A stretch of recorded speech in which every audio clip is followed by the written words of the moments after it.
ஆனா அவன் இப்படித்தான் அப்படின்னு சொல்லி பீப்புள் ப்ரிடிக்ட் பண்ணிட்டாங்கன்னு வைங்களேன், உங்களோட growth அங்கேயே ஸ்டாப் ஆயிரும்.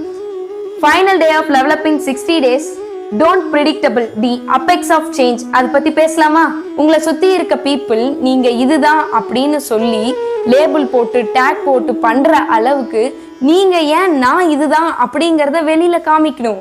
60 days இதே மாதிரி தான் நீங்கள் இருந்திருக்கீங்க அப்படின்னா இது சேலஞ்ச் இல்லை, வெறும் டைம் பாஸ் தான். ஒரு சில விஷயங்கள் என்னால் ஃபாலோ பண்ண முடியல, ஆனால் நிறைய விஷயங்கள் நான் வீடியோ போடுறக்காக பேசி அதை நான் எனக்குள்ளே ஃபாலோ பண்ண ஆரம்பித்தேன்.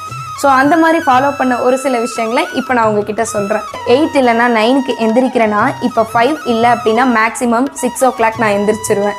அண்ட் 6 hours என்னோட ஸ்க்ரீன் டைம் இருக்கும். ஆனால் இப்போது மேக்ஸிமமே என்னோட 2 hours தான் ஸ்க்ரீன் டைமு.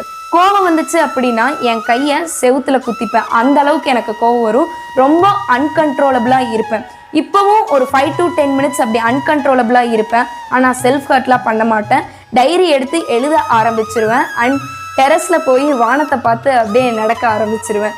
அண்ட் நெகட்டிவ் அப்படின்னு ஒரு வார்த்தையை சொல்கிற பீப்புளை கூட நான் பிளாக் லிஸ்ட்டில் போட்டுட்டேன். எனக்கு அந்த பர்சன் வேணவே வேணாம் அப்படின்னு. ஏன்னா பாசிட்டிவிட்டி அப்படிங்கிறது லைஃப்பில் எப்படி ஒரு ரிசல்ட்டை கொடுக்கும் அப்படிங்கிறத என் மனசார ஃபீல் பண்ண. எனக்கு வேணாங்கிற இடத்துல யோசிக்காமல் நோ சொல்கிறேன். தலைகீழாக நின்னாலும் தப்பில்லாத இடத்துல கண்டிப்பாக நான் சாரி கேட்க மாட்டேன், இறங்கி போக மாட்டேன். என் பேச்சுக்கு வேல்யூ இல்லாத இடத்துல சஜஷன் கூட சொல்ல மாட்டேன். நான் சக்ஸஸ் ஆகியிருக்கேன், வின் பண்ணியிருக்கேன் அப்படிங்கிறதோட சந்தோஷம் 1 hour இருந்துச்சு. அதுக்கப்புறம் நெக்ஸ்ட் hour நான் நெக்ஸ்ட் என்ன பண்ணணும் அப்படிங்கிறத பார்த்து மூவ் ஆக ஆரம்பிச்சிட்டேன். ஆர்கியூமெண்ட்ஸை கம்ப்ளீட்டாக அவாய்ட் பண்ணிட்டேன். பேசின 60 daysல ஒரு சில விஷயங்கள் என்னாலேயே கீப் அப் பண்ண முடியாமையும் இருந்துச்சு. ஹெல்த் அப்படிங்கிறது எவ்வளோ முக்கியம் அப்படின்னு நான் வீடியோவில் பேசியிருந்தேன். ஆனால் இந்த 60 days எண்ட் ஆகிறக்குள்ள ஹெல்த் எவ்வளோ முக்கியம் அப்படிங்கிறத நான் மனசார ஃபீல் பண்ணுறேன்.